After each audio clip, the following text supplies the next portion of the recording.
Bill Curby was born in Maypearl, Texas in 1928. He was the firstborn of Francis and Mark Curby. His grandfather, Mr. Curby's dad, delivered Bill. He also delivered Bill's brother and sister. He was a doctor. He grew up in Maypearl, and they kind of moved around a little bit, and they finally came to Houston. They were members of the Wayside and Sherman Church of Christ. He went to school at Milby High School, and he was part of the Sea Scout, which is kind of like Boy Scouts, but it was on water. And he loved to sail. He's just a wonderful man. Everything about him was good. He did not ever meet a stranger. He loved everybody. Our courtship was very short.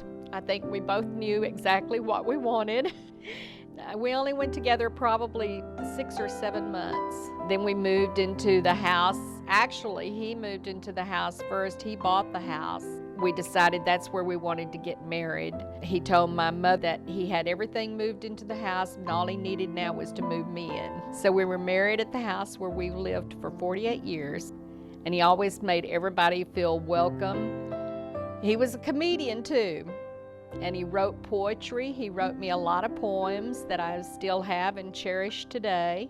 To me, he was perfect. The love he had for everybody and for God. He loved the church, he loved God, and that's the way he lived his life. He started out when he was young. He worked for Sears, and Bill did things like sell tires and things like that. And then at one point, he and his dad owned a dry cleaning business. They called it Kirby Cleaners. When Bill left there, he went to work for LaRose Cleaners, and he worked there for a while, and the company finally went out of business. He went to work for his brother. He was a comedian. He did not want me to get out of his sight, which I hardly ever did. We were both devoted to each other and loved each other very much. We had a wonderful life. His mom and dad and just took me in. And of course, my mother thought Bill hung the moon. She just adored him. He loved working out in the yard. He loved writing poetry. We loved to travel, enjoying spending time with each other. Yeah, we had quite a few good trips. He loved singing here, and he loved the praise team. And when we would watch on Sunday mornings, he would always say, they're so good. And it would bring tears to his eyes. He said, they're just so good. And he played basketball when he was younger. And he loved basketball. The whole family loved basketball. One time when he was in high school, he had a couple of buddies he ran around with all the time, and said one day it was a beautiful day, and they pulled up in front of the school, and they were all sitting there talking about what a pretty day it was. So they decided they wouldn't go to school that day. They were going to go to Galveston. Principal called him in the office next day, and he said, "Did you boys have a good time?" He said, "I saw you pull in and then pull out." He said his mother was not too happy about that. One time when his mother got upset with him about something, he just picked her up and threw him over his back and started running around with her, and she got so tickled, then she couldn't get mad. He never met a stranger.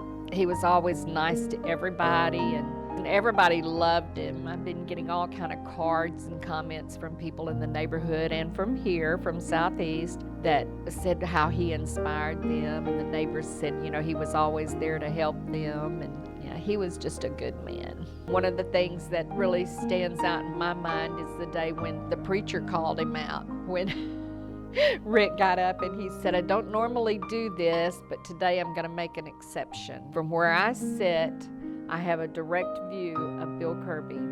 And he said, "It is such an inspiration to me to look out and see him in a wheelchair, but yet he stands and lifts his hands to God and praises God." We loved everybody here. Well, we worked together for a long time. He just called me up one time and he said, "Would you like to go to lunch?" And I said, "Sure, free lunch, why not?" That just led to one thing and then another. He was good looking. He was just a good person. 98% perfect. Wonderful. And the love of my life. He was pretty much my everything. He's a good Christian man, loving and kind, friendly. just a joy to be around. When he would get up and move around the house on his walker, every time he passed me, he had to give me a kiss. Yeah, I just miss everything about him. I miss his company and the way he loved me. I mean, it's the same love we had for each other.